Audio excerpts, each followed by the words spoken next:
LaRock. Thank you, Madam Speaker.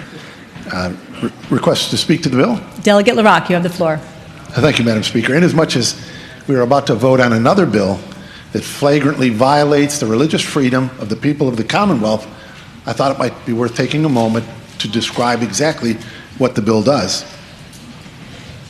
House Bill 1663 will elevate sexual orientation and gender identity to special protected status in public and private employment, public accommodations, housing appointments, credit, and the Virginia Human Rights Act.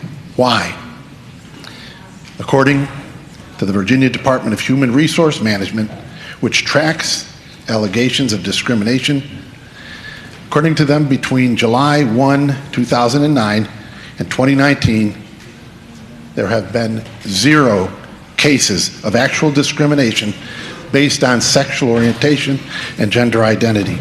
Not one founded case, not a single one. What this bill will actually do is weaponize the government to be able to punish those who have a viewpoint that runs contrary to the government. For example, Jack Phillips in Colorado, the florist Bernal Stutzman in Washington were punished because they refused to lend their artistic talents to same-sex weddings. Already in Virginia, owners of a wedding photography and video business, Brett and Alex Sandridge, have received a backlash after politely declining their services to a same-sex couple. Despite a tremendous victory last week to defeat a bill that would remove the religious conscience protection for faith-based child protection agencies, House Bill 1663 would accomplish the very same objective and prohibit these agencies from being able to contract with the state or to carry out their mission being to find homes for children. Employers and employees would be required to use a transgender person's preferred pronouns.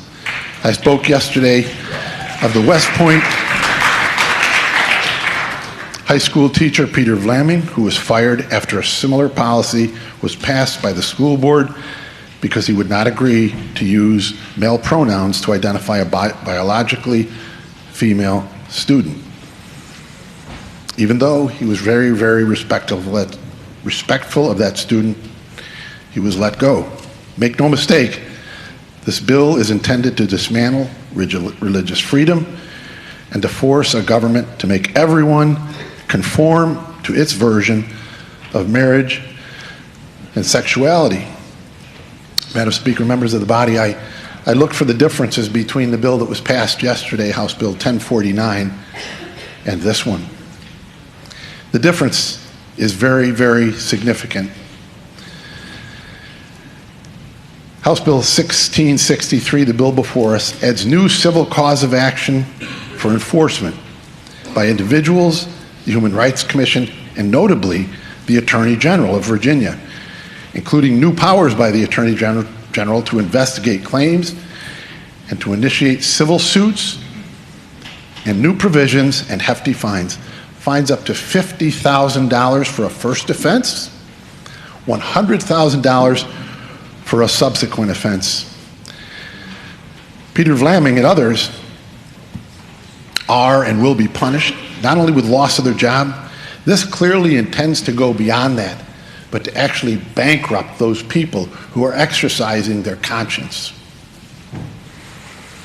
Madam Speaker, when I raised these points yesterday, I spoke against 1049, a bill very similar to this, which penalizes someone who adheres to their faith. The response from the delegate from Prince William County was a quote from St. Francis. I'm going to finish that quote because what was delivered to this body was only a partial quote. St. Francis said, "Be who you are and be that well."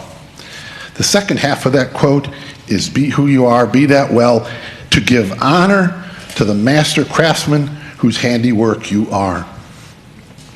Madam Speaker, I'm not sure if the irony of yesterday's debate escaped everyone here, but Peter Vlaming wants to be who he is, and there are many people in this Commonwealth who would say that their religious convictions are part of who they are. This bill would punish them for exercising those religious convictions. Thank you, Madam Speaker. Members of the body, I hope you will vote against this bill.